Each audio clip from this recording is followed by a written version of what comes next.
Hey, I'm Rob Berger. When I'm not rolling in the dough, that's right, I'm stacking Benjamins.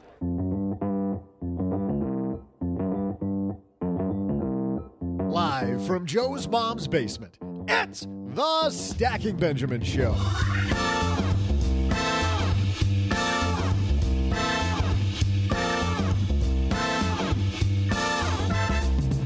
I'm Joe's mom's neighbor, Doug, and today's show is about negotiating. And not a moment too soon, because it's time to negotiate better conditions for those of us holed up here in the basement. Well, hang on, because better times are on the way with Mori Taheripour as she teaches us how to harness the power of connection to negotiate fearlessly. Also, are you taking care of parents and kids? Today, we'll talk to Haven Life's Brittany Burgett about a growing group of people in America, the sandwich generation. Sounds delicious. Of course, we'll still answer the question of a lucky listener and save time for my amazing trivia. And now, two guys who are going to cave to my negotiations like a couple of two-bit chumps. It's Joe and O-G.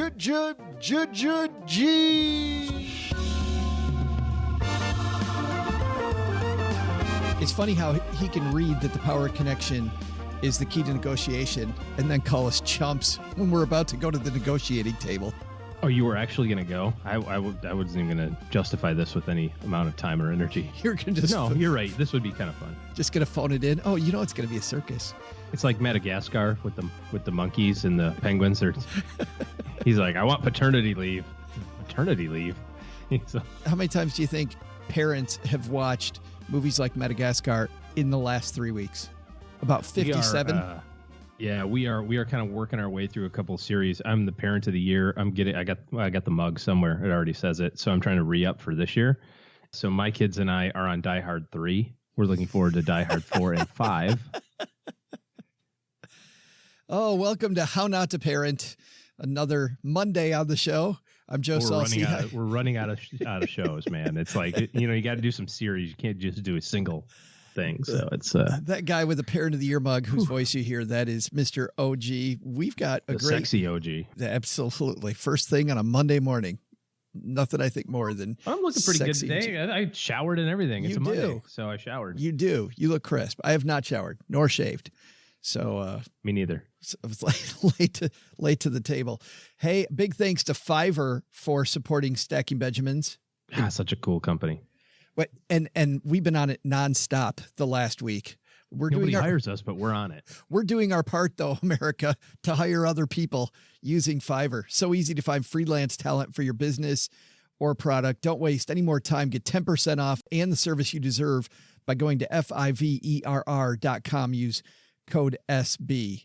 Have you seen the celebrity version of this? Celebrity version? Oh, where they'll do a birthday ogram for you or whatever. Yeah. It's like a 5-minute thing. And some comedian will go like, hey, it's your birthday and you suck or something like that. Yeah. Yeah. It's probably better radio if you don't chew. I got to eat, man. You make us record these at 1 a.m. for crying out loud.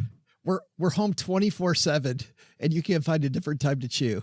May I have some coffee, please? We're Professor Mori Taheripour joining us. That's great. Brittany Burgett, but first, OG's going to chomp through a headline, so let's get the party started. Hello, darlings. And now, it's time for your favorite part of the show, our Stacking Benjamin's headlines. Our first headline comes to us from USA Today, written by Mark Phelan. Coronavirus has dealerships moving to online sales, and car buying may never be the same. Did you see this? No, but I was thinking about this as a strategic byproduct of the quarantining. You're looking at so many businesses that are going to change. Yeah. What's going to be more interesting to me are the businesses that were just as successful while their people were working at home that immediately turn back on the dime and go, yeah, you guys all need to come work tomorrow. Right. Quarantine's over. Get back to work. It's like, but can I just work from home? Because our revenues are up as a firm because, no, come back to the office. No. Just to justify that 25-year lease in the big-ass building downtown, Mark writes, the way we buy cars may never be the same again. As car dealers adjust to working under COVID-19 restrictions and customers discover they prefer the new approach, which leans heavily on internet sales and vehicle demos and could include valet-style pickup and delivery service for everything from test drives to oil changes. This is going to fundamentally change how people view buying a car, said Rhett Rickert, CEO of Rickert Automotive Group in Columbus, Ohio, and chairman of the National Auto Dealers Association. By the end of this year, you're going to see 80-90% of U.S. new car dealers with full e-commerce capabilities in their shops to handle everything online, but the test drive and maybe the final signature, he said. Online deals at Rickert's domestic dealerships have doubled during the last 6 weeks, he said. In Michigan, Governor Gretchen Whitmer's extended stay-at-home order clears the way for that after a month when nearly all vehicle sales were prohibited in the state. It allows workers at motor vehicle dealerships who are necessary to facilitate remote and electronic sales or leases or to deliver motor vehicles to customers, provided that showrooms remain closed to in-person traffic. Lots of states following guidelines like that lately. But even after this, I got to tell you, the last two vehicles, one new, one used, that I purchased from dealers, both, I would say 85% of that transaction for me was online because I'm used to working online. The negotiation was better. It was easier. It was cleaner. I could much more easily drive the price down on the car and not feel like I was taking away somebody's lunch while I did it. The nameless, faceless negotiation. Yes. Gosh, you're such an American. I can hide behind the keyboard. You and Richard Gere. just it feels so much better to like take away somebody's commission when I don't actually have to sit across the table from them. Well, here's what I did. Oh, man, am I awesome. Let me tell you how great I am. Here's what I didn't do. I didn't get snarky like people will at the keyboard, right? Because people get really brave and write stupid stuff. I didn't do that. I didn't get emotional about it. I just was able to stick with the facts. And I could also walk away from the table for a while, which I can't do when I'm sitting right across the table from you. Yeah. Sitting right there, me going, excuse me, every 4 minutes while I think about what my next reply is, just isn't gonna work quite as well. So I kept it non-emotional. I also made sure that I was not pitting me against the dealer as much as one dealer against another dealer. I can just imagine like the response in the messaging. Like I was thinking about, how you could write back. You get the email that says, here's the thing. And then you're kind of mulling on how to do that. Right. And 2 hours later, you write back, but you start out with, hey, sorry, I was in a meeting. Why don't we do that? But in reality, you weren't. You were just thinking about it. Could you imagine doing that in person?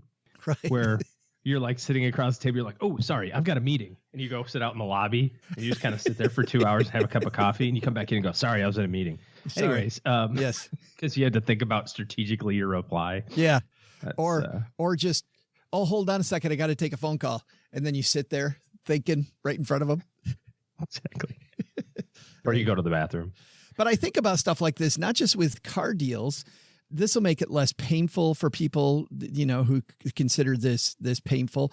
This could also drive up sales for car dealers because people, man, I got to tell you, when I started buying used cars, that was fantastic. Partly because I hate going to the car dealer.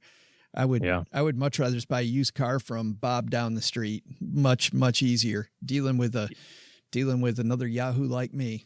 The last vehicle that I purchased also was done kind of electronically. I did the whole internet thing.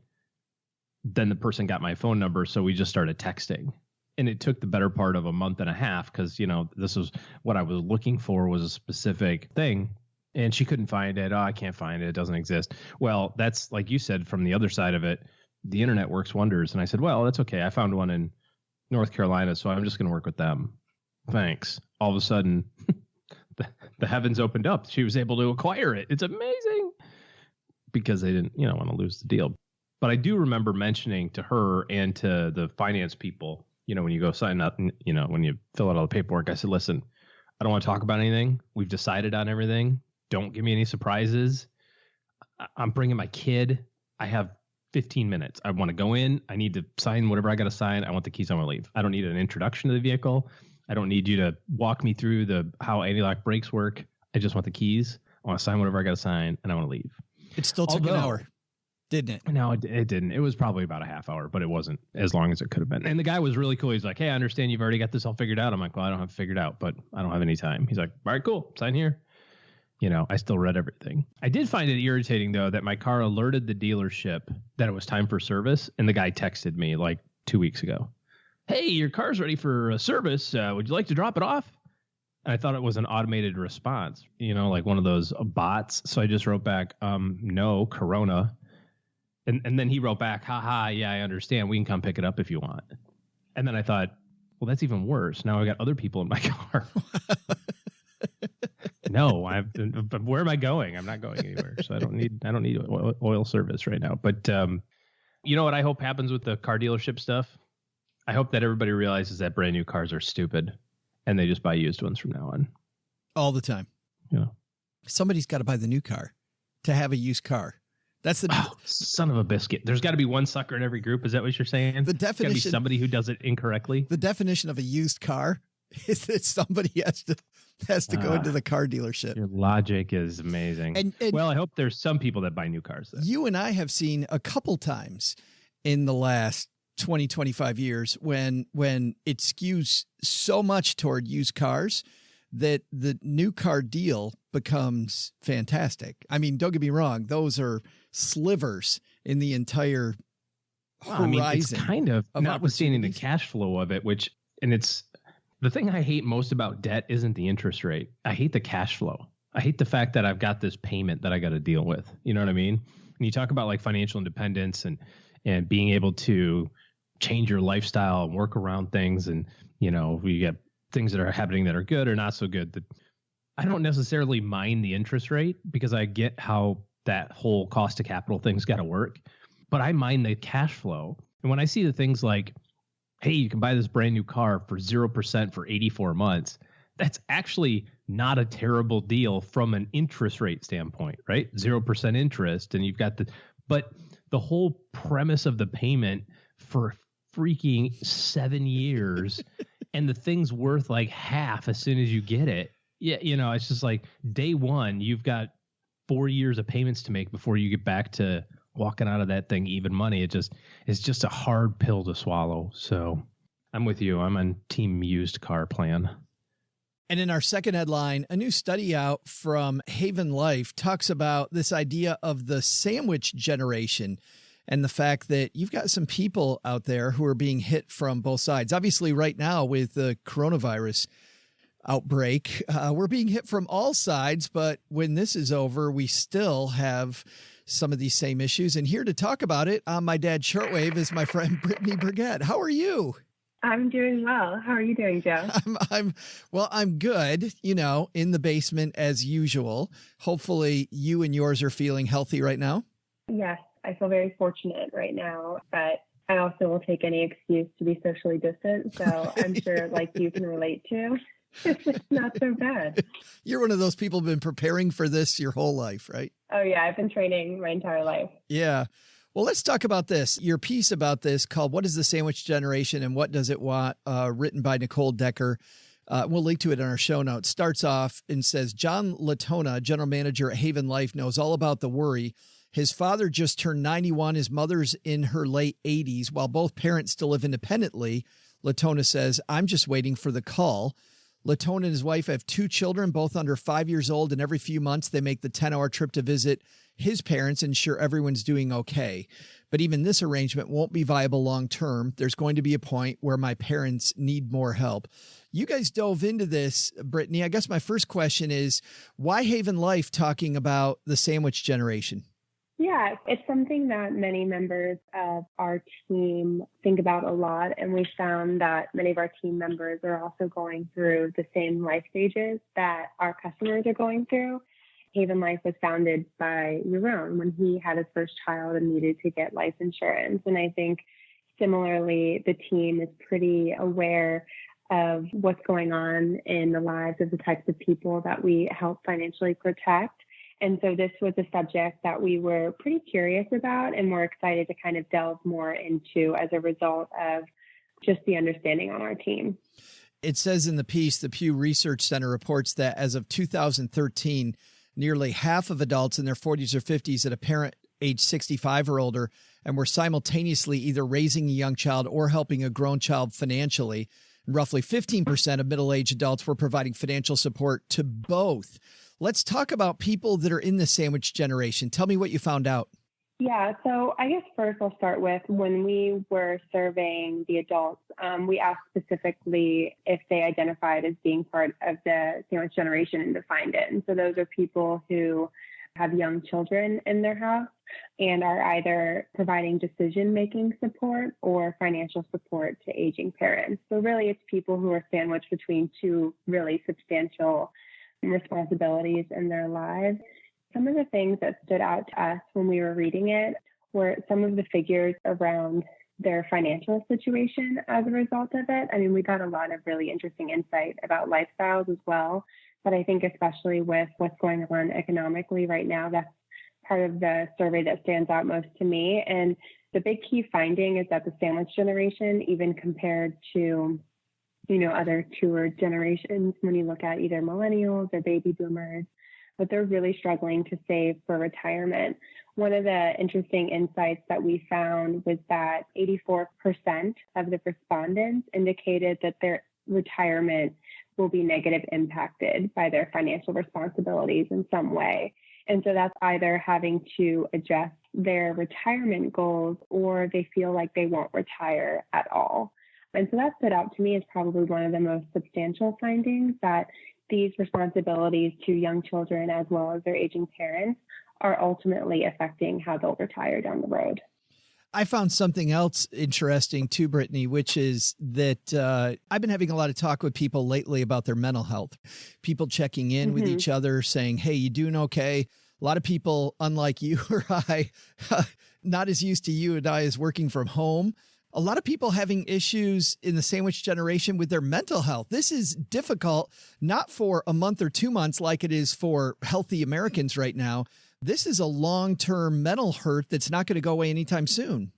Yes, exactly. So a lot of the findings around just their personal health as a result of this, whether this be physical or mental, were pretty concerning. So I think, starting at the top, we found that about 80% of the respondents feel overwhelmed often or constantly. And so we decided to dive a little bit deeper and figure out how often does that really mean? And of the people who indicated that they were overwhelmed, they stated that they were overwhelmed about 5 days out of 7 days per week.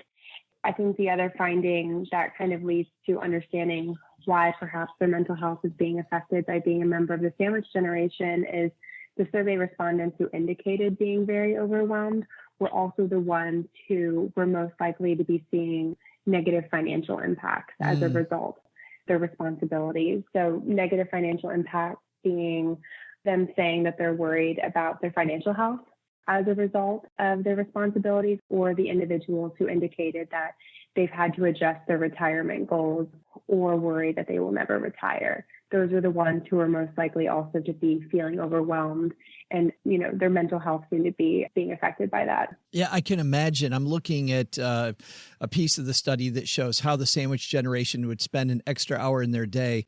50% of them say sleep. 48% say they'd spend time with children. 48% would spend time with their partner. 41% say exercise. These are all healthy activities that they're not having enough of. Is that the big takeaway, is that this is really hurting their own ability to retire when they have to take care of kids and parents, Brittany, or is there another takeaway as well? I think the other takeaway is just this constant reminder that when you are a parent and when you have these kind of substantial responsibilities, especially, in a time like what we're going through right now, how important it is to take time for yourself. One of the things that Nicole included in her write-up of the research, which I thought was really excellent and insightful, was she spoke to a licensed marriage and family therapist in San Diego named Kim Eagle.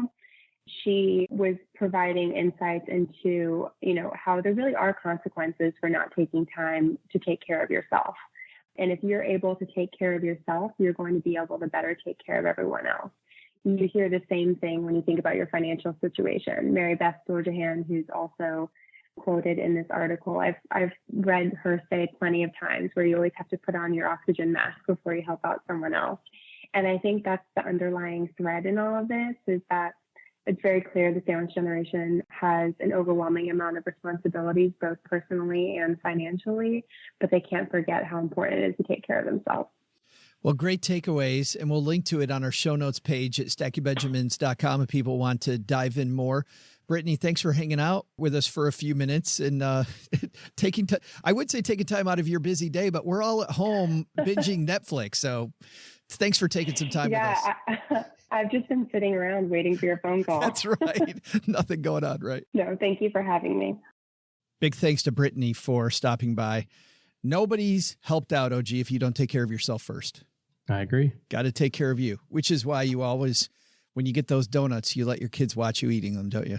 Make a big donut tower, put chocolate all over them. Like, guys, hold on. Let me show you how to do this. To gather the kids around. No, you can't have any. These are for dad.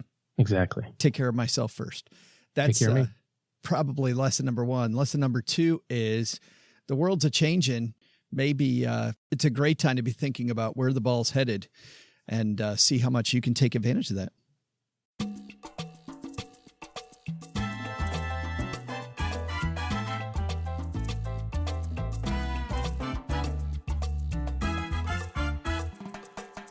Mori Taheripour is one of the most interesting people I've ever met. She teaches at this little school called the Wharton School. Don't know if you've heard of that, OG, at the University of Pennsylvania. She's worked with clients like UPS, Wells Fargo, and the NFLPA, NFL Players Association, on negotiating successfully, and where a lot of people talk about the tactics of negotiation. People like Chris Voss, as an example, fantastic talking about tactics.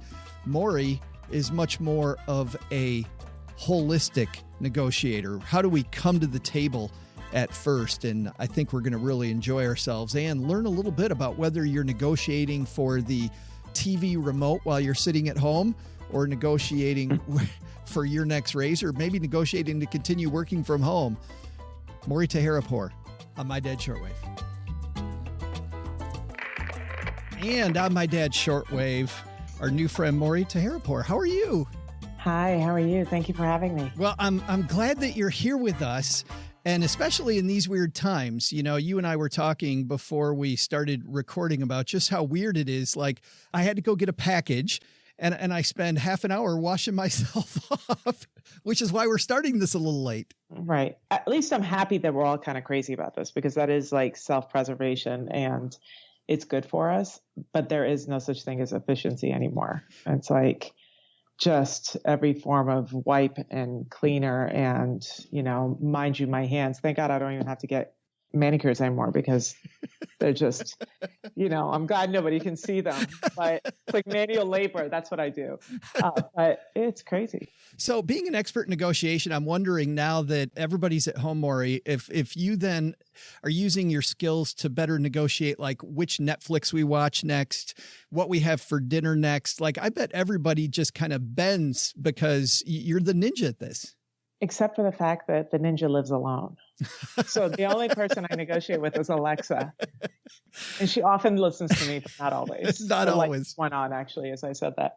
It's funny. The fact that I do live alone means that I don't have to negotiate for things like space and what show I'm going to watch or what have you. But I'm so much more in my head. So I talk about that in my book. Like, usually the biggest decisions I make, the most sort of difficult conversations I have are with myself anyway, going through some kind of turmoil or deciding on a certain client or what have you. But now it's like that times 100, because I'm in my head all the time. Should I do this? How should I prioritize the work? Should I go after this type of a client? I've never done online teaching before, and it's sort of like the music that's playing in your head constantly. That's negotiations. I'm constantly making some kind of decision about what that day is going to look like, because this is all, we've never been here before. So when it comes to negotiating Netflix, you're having this internal battle about which way do I go, which I think sometimes is even worse. It could drive you batty. It really can, because you overthink things. I'm not I'm sleeping less at night because I am in my head. I mean, that's sort of the danger of all this. Oh, me too. I think that's a ton of us. And I found myself that by serving our community and focusing on that, I find that helps me sleep better, like get out of my own space and into somewhere else. But I want to ask you this because I'm very curious about how somebody gets interested in negotiating. Like I'm imagining you, Mori, at 16 years old, being totally ripped off by a used car salesperson, right? And going, you know what, I got to be better. But I'm sure that's not the real story. How do you get interested in negotiation? I didn't even know that this is where I was supposed to be. So I'm not one of those people that said, oh, when I was 4, I wanted to be a negotiations professor at some point in my life. So that's not how it happened. And I was sort of asked to teach when I was actually at Wharton by one of my professors. But what I came to realize was that life is a negotiation. And so this may be the most practical skill that we can gain and be better at because we're doing it all the time, every day, all day. So I think you have to at some point realize that this isn't the being ripped off by a used car salesman or those like horrific transactions that you're like, I know I should have asked for more, right? Like that's not what negotiations. That's just this tiny sliver of a negotiations. What we do every single day in our daily capacity. Like I said, I do it with myself, but your dog who doesn't want to come in, even though it's like hailing outside, or, the kid that doesn't want to go to sleep when you want them to go to sleep. All of these are the conversations that we have all day, every day. And so I thought this is an extraordinary opportunity for me to being able to play a role in something that people do every day. If I could just even contribute a little bit to making those conversations more meaningful, to make them less about sort of in the moment what you get, but really sort of these long-term, whether it be relationships or business in perpetuity, sort of creating value out of these opportunities is what I really became passionate about. I think that's fascinating how people misinterpret just the idea of negotiation. I'm wondering, as you're talking, that's one misconception. What are some other misconceptions people have about skillful negotiating? That they have to be something that they're not. I mean, I think the word winning is one that we've sort of mistaken anyway. You have all these things associated with the word winning, which never is used in my classroom, by the way, because oftentimes, first of all, it's got sort of these inherently masculine attributes associated with it, right? It's like crushing the opponent, like you win, they must lose. And this sort of power and leverage, like those are all the words that are oftentimes associated with the word winning, whereas you have to redefine what that really means. So I think that's one place to start is what is it that you really want to get out of this conversation? If it's just a one-time thing, that's actually not as hard, but, extracting long-term value, changing these conversations from short-term to sort of indelible opportunities. That's one thing that I don't think we think enough about, and sort of redefining winning. You can, by any measure, get some great quantitatively strong outcome out of a negotiation. But if the person who just negotiated with you thinks, I never want to see this person again, here, take it. I never want to talk to you. Was that really winning? How good do you feel about yourself? So, redefining that. And I think that's a cultural thing. The other piece of it is that sort of following that logic, when we think about sort of you overpowering somebody, we think about somebody who's aggressive. We think about somebody who's sort of bullying or, yelling and all those sort of characteristics where, if you think about it, do you enjoy negotiating with somebody like that? I certainly don't. And because of that, there are people who are oftentimes quite kind, right? They have a lot of integrity. They value relationships. They're empathetic. Well, I kind of prefer that person. And all this is just logical. Like, who would you rather have a conversation with? And so if we put more emphasis on those things and held them up as the winning personality, the curious person who wants to learn, the person who's empathetic and wants to step into your shoes to understand how you got here to this conversation today, and you think, that's what I prefer, that's the person I want to have a conversation with, that's who I want to negotiate with, then I think we could step back and say, yeah, all those things we had in our minds about what made it for a good negotiator, we were probably wrong. Be yourself. We hear about these bulldog negotiators all the time. You mentioned one guy, Drew Rosenhaus, as an example, bulldog negotiator. I read his memoir where he talks about basically getting everything he wants for his clients. But the way that you just presented that makes me think that some of the most skilled negotiators are people we don't even see as negotiators, I would think, that Mori, that like it's so sublime that maybe they don't even know that it's a great negotiation. Right. And don't get me wrong. I mean, Drew Rosenhaus is great for who he is. I think he's authentically himself. He is who he is, and that's what he brings to the table, and it appeals to certain people. The opposite side of that was like the Bob Wolfs of the world, also a great sports agent, right? And his whole thing was leave something on the table. And this isn't about a short-term thing. This is going to be a long-term thing. If I'm going to see this GM from this club over and over again, I want him to remember me in a good way, not a bad way. So I don't have to work so hard every single time we negotiate. So, they're all on opposite sides of that spectrum. And then there's a lot of people right in the middle. So I think that we oftentimes don't get the examples of great negotiators as much as we do these sort of bullying types, because it's sort of sexier to watch in movies and on TV. But the Nelson Mandelas of the world, the people who through very peaceful, respectful conversation have changed the world we live in, those are great negotiators too. And we don't think of them as such. I had a mentor one time tell me that every discussion is a cube, and the person who sees the other person's side of the cube first is going to do a better job because you're understanding the other person first. You were presented with that, and you tell a great story at the beginning of your book, how early in your career you were helping people, I believe it was in the Bay Area, deal with HIV. And you were talking to someone like a young kid who wasn't using condoms. Do you mind telling that story? Because I think this is a powerful negotiation. Sure. I was young. I was just having graduated college, and I moved out to the Bay Area, and I wanted to do something in public health and volunteered for this organization. And we served really high risk individuals. So prostitutes, drug users, injection drug users, people who were putting themselves at risk through their lifestyles. And we were doing heavy testing, and I was doing the counseling. I met this young man who not only was I trying to teach him about safer sex practices, but also just better understanding who they are. And then we would counsel them in order to get tested. I was just talking, and he said, so this like AIDS, HIV thing, how long before it kills you? And like that question alone sort of took me back, because I was like, wasn't expecting that. I thought he'd talk about all the things I was talking to him about. And I said, well, we're just learning more and more about this, which we were at the time. And I said, it could be anywhere from once you get diagnosed, 5 to 7 years. We're just getting these early treatments. And he said, 5 to 7 years, that's a really long time. I could come out of my house tomorrow and be shot. So if I can live 5 to 7 years, in my head, that's a long time. Talk about a ton of bricks just hitting you. First of all, I was speechless at that moment. Then I realized, oh my God, how much I've taken for granted about people's lives. Everybody's journeys are so completely different. And, negotiations is nothing if not about persuasion, right? So for me to have been able to persuade this young man, I had to understand his journey. I had to know how he perceived the information I was giving him, how he was receiving it. And it was completely ineffective, because I'm like, oh, I'm thinking you want to live forever. And he's thinking 7 years is forever, maybe. And we take that for granted. I think I learned really early on from that moment that, first of all, we can't judge, and we bring in all kinds of biases with us in conversations.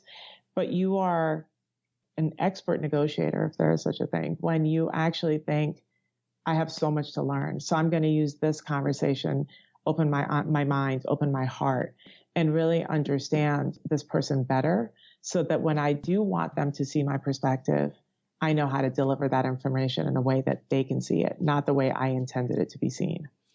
You've got this young man's world you're trying to get into, and you used the word masculine earlier in our conversation when you were talking about, some of the heavy negotiating techniques, right? More of a bullying type technique. Are there different ways that women and men negotiate? Is there gender specific things, or is it much more individual than that? I mean, research shows that there is, but it's also important for us to know that it's not like a negotiation gene that men have and women don't, right? Like it's not carried on the Y chromosome. Like that's not it. I say that because I don't want that to be the thing that sort of handicaps people, right? Like that immediately sort of counts them out because they think I'm a woman, thus I can't negotiate well, because research also shows that's not true. But I do think that there are certain generalities about the two genders that make them, I don't want to say one's a better negotiator and one is not, because we've clearly seen examples of both. But I do think that women tend to be much more focused on relationships, much more focused on problem solving, high degrees of emotional intelligence. Now, I know plenty of women who are none of those things, but I'm just speaking sort of in general terms. Yeah. That is sort of the feminine traits that we think about, and the power that I think women have that they often don't call upon because they're so used to thinking, I'm not good at this, or I don't want to necessarily negotiate. What will they think of me? And then on the other side of it, men, a lot of men are very clear about their goals. Men, more important than anything else, don't need permission to negotiate. They tend to think of everything as a negotiation. So just that, and recognizing opportunity as opportunity and not waiting for somebody to give you permission is probably the most important thing, because a lot of times where we fail as women is that we sort of have to be told, oh, and by the way, this is negotiable, and then we negotiate. So just coming to the table is everything, actually. It's the biggest part of the battle.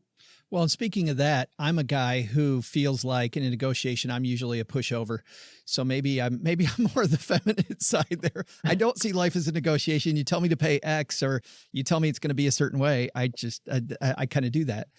What do you say to people that say that, Mori, that, oh, I'm a horrible negotiator? Well, people use different reasons for that, right? So you say you're a pushover. I mean, I in the book, I talk a lot about people pleasers. That's me. Mm-hmm.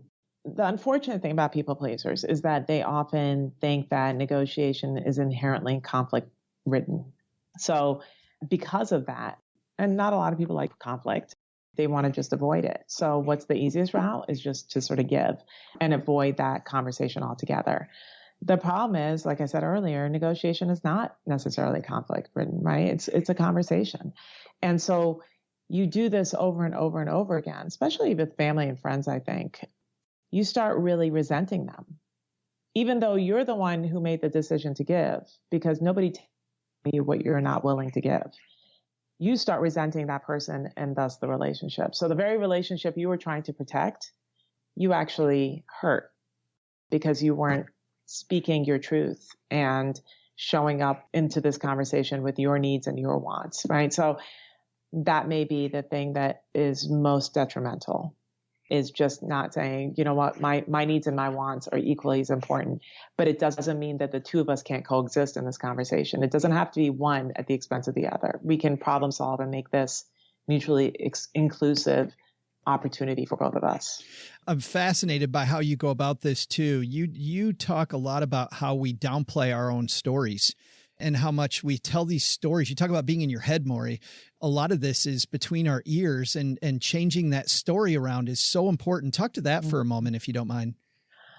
It's probably one of my favorite things to talk about because I live it. I live so much of that. It's from how we were raised, with the experiences that we have, the scars we carry. Just think about when somebody gives you a compliment. So many of us struggle with just saying thank you, right? And just receiving it. Meanwhile, I get like one not so great evaluation from a student. Forget the 44 other really like stellar ones. Right. I'm losing sleep for 3 weeks trying to figure out who it was and why did I not do this better? And that becomes your narrative. Think about how hard not only is that on your mental health, your spiritual, emotional well-being, but instead of thinking, oh, I'm going to learn from this, we'll move on, look at all the other great things I did. Now that becomes so much a part of you that failure becomes something you're really afraid of, instead of saying, I'm just going to learn from this, that you start diminishing your own value because that's what you start believing, not the 44 great, comments. When we realize that we have the power to write our story, we have the power to believe in the narrative that we tell ourselves, I think that is the profound change that we have to go through in order to realize where our power actually is in a negotiation, because it is the story. And if you don't believe your own story, how are you going to convince somebody else, right? If you don't believe that you have value, how are you going to convince somebody else that you do? So I think storytelling is incredibly important. And we tend to like I said in the book, like the Friday the 13th versions, as opposed to the ones with a good ending. Like somehow that's just where we go. An interesting offshoot of that is in my business, especially in financial media, you always have people saying that I should work for experience, right? I should work for, hey, I'll give you a chance to be on my platform and I will work with you and you'll be paid nothing. You said that when people want to work with you at Wharton, that you say, no. If you aren't getting paid, then you don't understand your own worth and you're worth more than that. This is, I think, a really important point for people that working for free is downplaying your narrative still. Yeah, and I do get that. I had students that have said, oh, Professor Taheripour, I just want to be able to work with you. I so enjoy your class. I think it's a great experience. I'm like, well, you can still get that experience and make some money because I need you to appreciate what you're bringing to the table for me. Like the value that you're providing for me is worth something to me. I want them to learn that early on because, again, I'm an entrepreneur. Unfortunately, I don't walk around the streets and people are like, you know what, Mori, we want to work with you, but you don't charge us nearly enough as much as you should. Like, who says that? Right. Oh, your pricing is so low, right? We don't ever hear that. It's always the opposite. So I want my students early on, I want people to understand, again, it starts with yourself, to know that you are bringing value and that value is worth something. Now, are there times where you will just work for the experience? Sure. I mean, sports industry is a great example of that. There's people that just for the experience will do anything just to, get their foot in the door. That's fine, but you have to have clarity about what that really means and what you're going to extract from it. And that becomes a moment in time. That doesn't become then the entirety of your professional experience. It's just you're very clear as what you're gaining and what you're giving up. And then you go on then to leverage that experience to make more money and bring more value to the table. But I think we have to put limitations on it and we have to know we're worth something. I think that's what's important. The book is called Bring Yourself: How to Harness the Power of Connection to Negotiate Fearlessly. Is that the biggest takeaway, do you think, in the book? I mean, there's so many things in here, and we're not going to obviously summarize everything in 20 minutes. There's phenomenal stories. There are phenomenal tactics. There's great, even talking to you today, I think about how important it is not just to tell my narrative, but maybe to write this stuff down and have some quiet time about what I'm bringing to the table before I'm in a serious negotiation. I also think about people negotiating pay raises and how much this plays into them. But if there is a single big idea, what do you think that would be? Oh, single big idea. I think that's why I said that the book should be called Bring Yourself, because I do think it all starts with us. It starts with us when we're preparing, and we don't often think about that. Like it's easy for us to say, what do I want to buy this car for? What do I want to pay for this house? But if you step back, even before that, you think, who am I? Where are my values? Where is it that I'll draw the line in the sand that I can't cross, that I can't give up in the course of this conversation? Because if I do, then there's no way I'll consider this an opportunity that I gained from. Where's my integrity? How do I want to treat this person? How do I want people to remember me? All of that should be done as part of your preparation because you don't want to regret those things after the negotiation is done. It's those very things that you can't sort of let go of later. That regret it just weighs on you. So it starts with you, and then everything else kind of leads from there. What are your goals? What kind of outcomes do you want to achieve, not from this negotiation, but when you put this negotiation as a bigger part of your story and your journey and your experience? How do you want people to treat you? I mean, that's a part of it too. Where is it that you can't end up working for this individual because your integrity is no longer intact? Who are you authentically? If you're kind, then lead with kindness. Like that's who you are. You shouldn't have to be somebody else. And I think when we're ourselves, when we're authentic, when we're so clear about that which makes us who we are, then I think that's pretty much fail safe, because at that point, the outcome doesn't matter as much, right? Like, yeah, you could have done better, but you didn't give up what's most important, which is things like your values and your morals and your ideals. To me, you can't compromise those things. And that's why it's so important.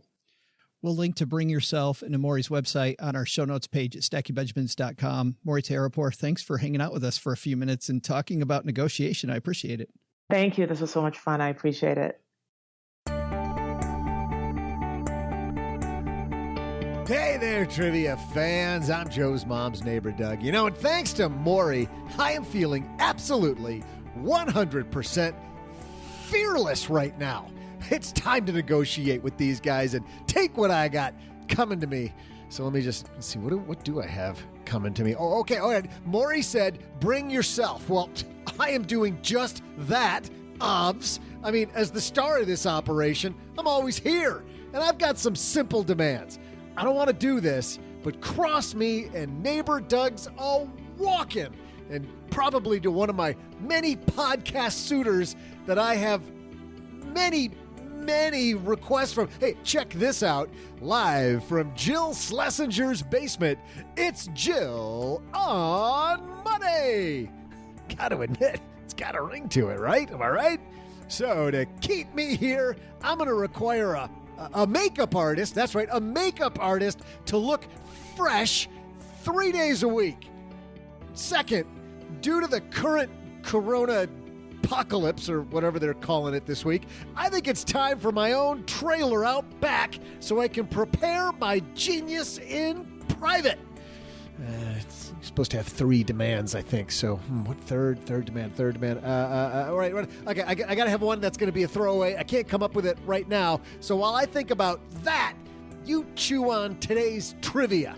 Man, I wish I could demand that baseball was back. I miss that sport so much. But baseball trivia is going to have to do. So on this date in history, back in 1912, 2 major baseball parks opened. One housed Joe's hometown team. Oh, for God's sakes, Joe, could you have made this any easier? And the other was cursed by the babe. Oh, come on. This is like, you don't even have to know baseball to get this. Jeez, oh, Pete. Naming the parks might be hard. Not. But how about this? Name the teams. Oh, come on. This is supposed to be baseball, not softball. Gotta be the easiest trivia of the year right here. I'm so happy that we get to talk about Fiverr on the show. Heck, we talk about Fiverr even without them supporting the show. But Fiverr is a place where when we need to plug in some talent right now, we don't need them long-term. We just need this one specific task done. It's so much easier for a little company like Stacking Benjamins, OG, to compete when we don't have to go hire somebody. We just hire for that one role. And I think a lot of small businesses can learn from that. It's the wave of the future. Yeah. Gig economy. It totally is. You know, it's funny. I remember in 2000, management guru Tom Peters talking about brand you and talking about how this trend of people working for, at that time, I think 3 different companies during their career was a big thing. And what are we up to now? 5 companies people work for on average during their career. Yeah. It is all about brand you. And so learning how to run a company where you can now get best in class talent and nobody's thinking long-term. They're all thinking about how do we make this one project as good as it can be, really frees you up so that you can make the best possible outcome from whatever it is you're doing. I'm not looking for Mr. Right. I'm looking for Mr. Right now. Do you put that in your Fiverr ad? I do. Let's talk about finding freelance talent for your business or project, though. Sometimes a business needs to quickly pivot in order to meet a goal, or maybe an unexpected obstacle occurs, making it impossible to meet your deadline with the size of your current team. So where do you go to find on-demand talent? How much will it cost? How can you be certain they'll deliver? Finding the right freelancer can be time-consuming, frustrating, and expensive. So whether you're launching your first business, scaling your current business, or in need of extra support to complete a project, Fiverr is here to help you evolve, adapt, and grow. Fiverr connects businesses with freelancers who offer hundreds of digital services, including graphic design, copywriting, web programming, film editing, and more. You can find whatever you're looking for right now. You can search it by service, deadline, price, reviews, and more, and you'll know exactly what you're paying for upfront. No negotiating needed, 24/7 customer service, quality talent you can count on, and sellers who work with some of the most influential brands in the world. Heck, we just hired somebody, OG, who worked with British Airways before they worked with Stacking Benjamins. I'm getting the same voice talent that British Airways gets. How cool is that? Finding talent has never been easier. You can review seller ratings, buyer feedback, and select the right freelancer based on your budget. So check out Fiverr today and receive 10% off your first order by using code SBStackers. That's code SB. It's so easy. Find all the digital services you need in one place at Fiverr.com, code SB. Again, that's Fiverr.com, code SB.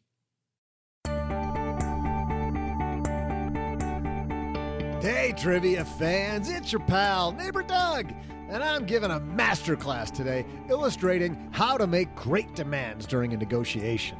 Yeah, I'm doing who knows how much out-of-the-box thinking is happening right here. So creative. So here's my final demand for the guys. After I secure my makeup artist, my trailer, then I'm going to need a fully stocked fridge.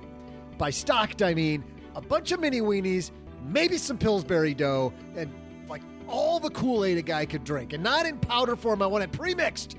This body's a temple, and if this Doug character is going to work, I got to be well-fed and well-hydrated like one of the nation's top athletes. Okay, time to go make my case, but first, I'll be the gracious gentleman you expect and drop off your trivia answer. The incredibly easy question, Joe, was this. On this date in history back in 1912, 2 Major League Baseball parks opened. One was Joe's hometown team, and the other was cursed by the Babe. Can you name both teams they housed? If you guessed Joe's very own Detroit Tigers and the Boston Red Sox, then you'd be right. And also, have ever watched a baseball game ever in your life. The parks might be harder, though, for the extra credit. If you guessed Fenway Park, probably easier because it's still actually open, you're halfway there.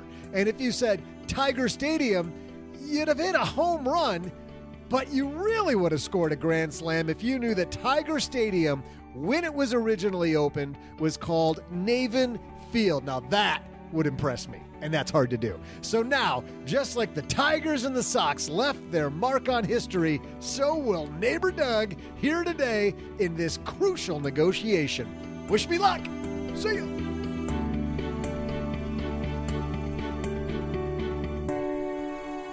So does he know that he gets up out of the chair and I'm standing right behind him the whole time? Does he have any idea?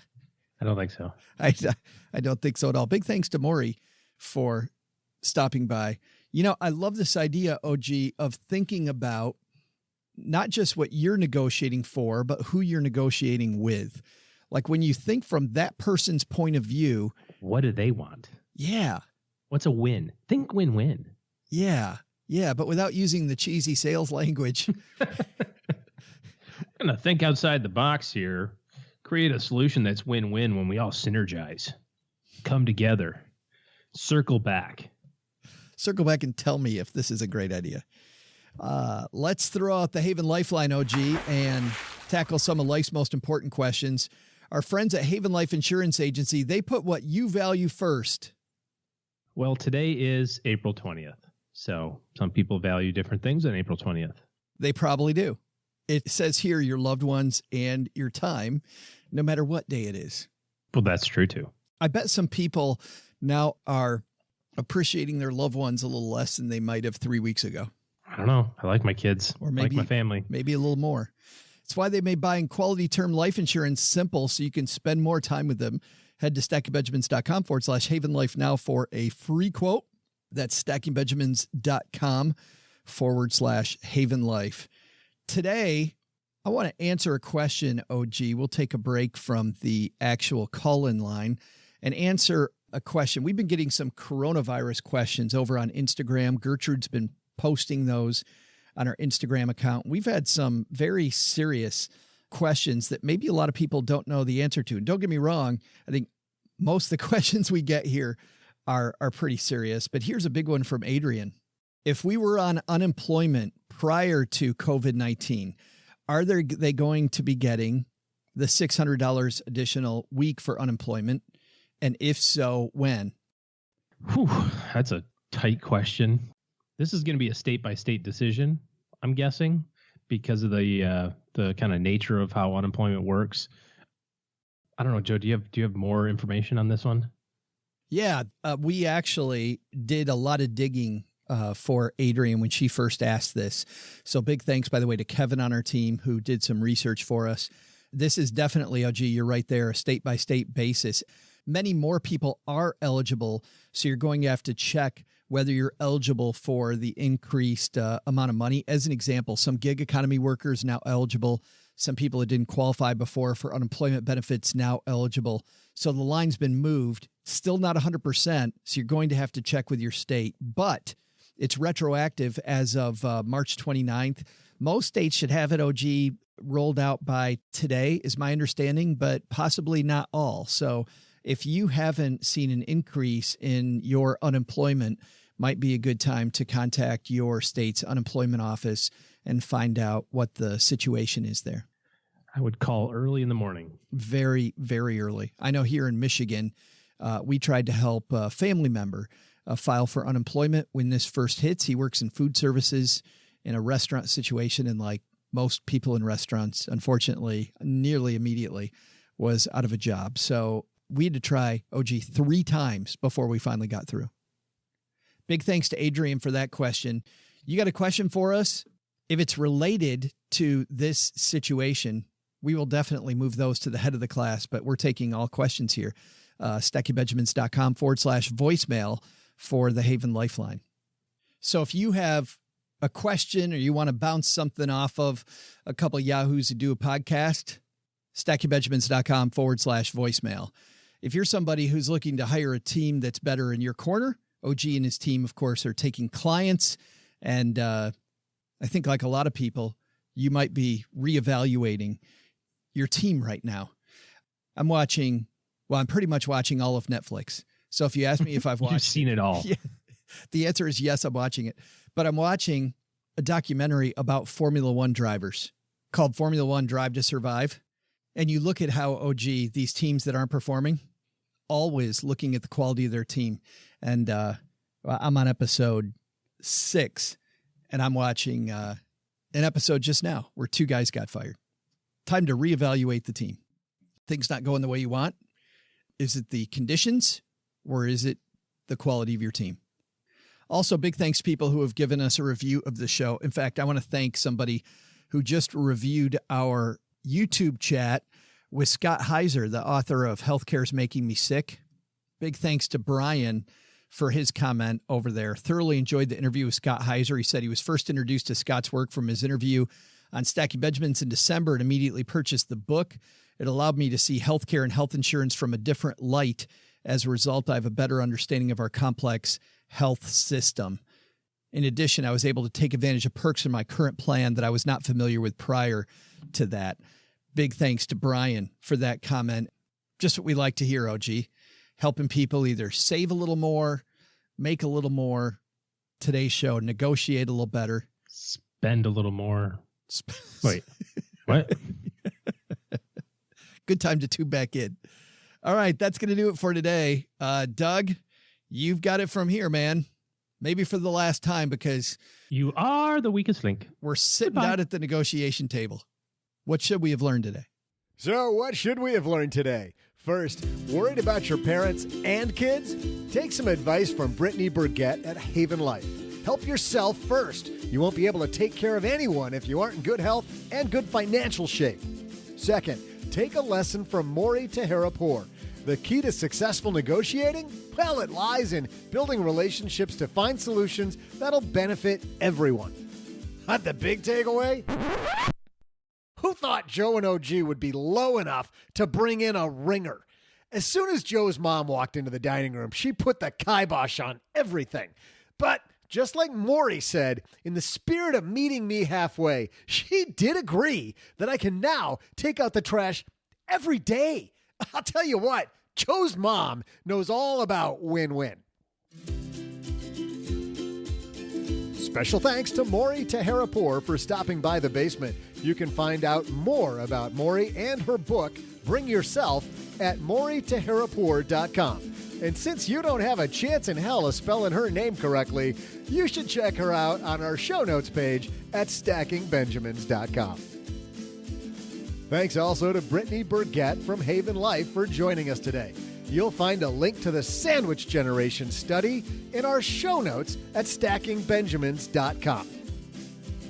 This show is created by Joe Saul-Sehy, produced by Richie Rutter-Reese, and engineered by the amazing Steve Stewart. Online, visit us on Twitter at SBenjaminsCast or on our Facebook page.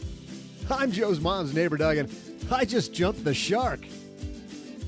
SB Podcasts may receive payment on the show from sponsors and guests in the form of books, giveaway items, discounts, or other remunerations. That's a big word. There's no way you take advice from these dorks, but like Joe's mom always says, don't take advice from people you don't know. This show is for entertainment purposes only, and before making any financial decisions, consult with a real financial advisor.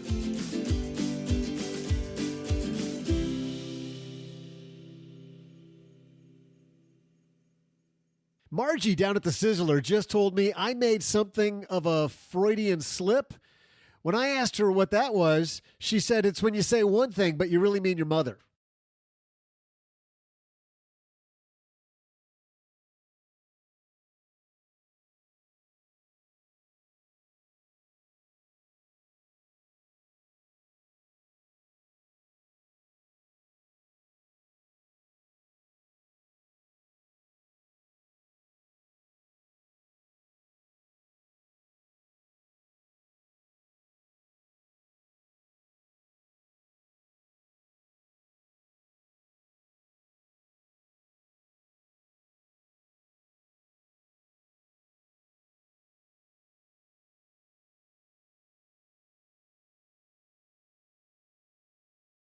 Welcome to the after show. Were you talking about something going on with your family? No, I asked you if you watched Homeland. Yes, Homeland. Have you watched any of it? I have never watched any of it. You and Cheryl would love this program. Why? Because we're communists? Has nothing to do with communism. Oh, that's the other one. What's the other one where the people are really Russian spies? It's on FX. I know what you're talking about. What's her American name? something or Russell. Yeah. No, Homeland with Claire Danes and Mandy Patinkin. Yeah, and what's his name from Band of Brothers? I don't know. The red-haired guy who was on Billions, right? Yeah, he has a part in the earlier seasons. They're on season 8 now, so you've got a ways to go. But I just watched season 7. I didn't realize I was behind on season 7. What's it on? It's on Showtime. It's $10, dude. I finally just got access. Stimulate the economy. So I now have added HBO Go, and I've added, and I've added Disney. I told you this was going to happen. I've added and Disney Plus. There's going to be a guy that comes around and goes, "Wait a second, guys. Let me get this. Let me help you out with this. We put this all together in one package for the low price of $99.99. You don't have to have all these subscriptions. No, just what? See, here's the thing. It's perfect timing. Here's why. Of course, you bring up, though, but before we get to that, you bring up a damn show on the one subscription I don't yet have. Okay, I don't have the CBS All Access either. Well, that's just stupid. So not watching. Well, Picard fans, mail your hate mail to og@stackingbenjamins.com. Let me make my case. Today is April the 20th. Dude. Sweet. What's mine say? Sweet. What's mine say? Dude. What's mine say? Sweet. What's mine say? Dude. So today's April the 20th. There are 8 seasons of Homeland and 12 hours per season of content. I guarantee that there's no way that you can just watch one episode at a time. You're talking about how you're like, I'm just going to watch another episode. This is that. This is, did you like 24? Yes. This is like 24. It's like it ends and you go, I just got to watch the next one. This next one. It's 2 a.m, but I got to watch the next one. So you watch all this and then you can transition your subscription into Billions, which is starting May the 3rd, the new season. So you could go right through all the Homelands. Then we'll go into the Billions. By the time you get done with the Billions, then you'll be into the final or the next season of Billions. I think they're on season 4 of Billions. I think I told you I saw just the first 2 episodes of Billions on a plane. Yeah, it's amazing. The writing is unbelievable. And I wanted to watch more of that. Immediately want to watch more of that. Well, both of these shows have just fantastic actors and actresses in them. I mean, Mandy Patinkin is Inigo Montoya from You Killed My Princess Father. Bride. He's fantastic. Have you seen interviews with him? Yes, he was on 60 Minutes the other day, and they were talking about this, like how do you make this show? So season 7, which is what I just get done watching, is all about Russian hackers. I'm not giving anything away. You watch it and you go, this has happened before or is happening presently. I'm 1000% sure of it. You know what I mean? Like you go, this is diabolical. And I totally get it. how much of it is true, some of it's sensationalized, but they go through like how this is kind of working. You know, there's some digs at the current thing, you know, the current time, so to speak.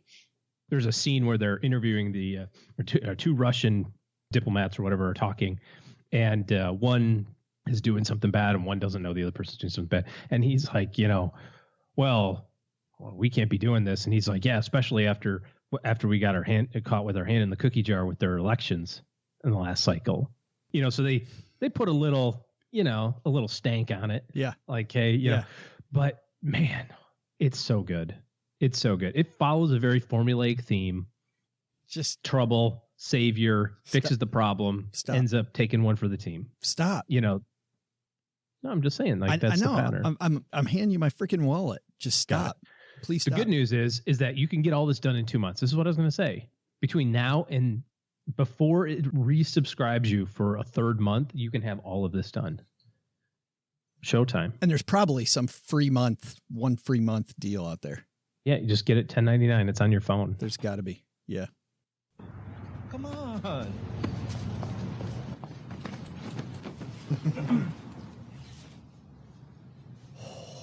Dude, you got a tattoo.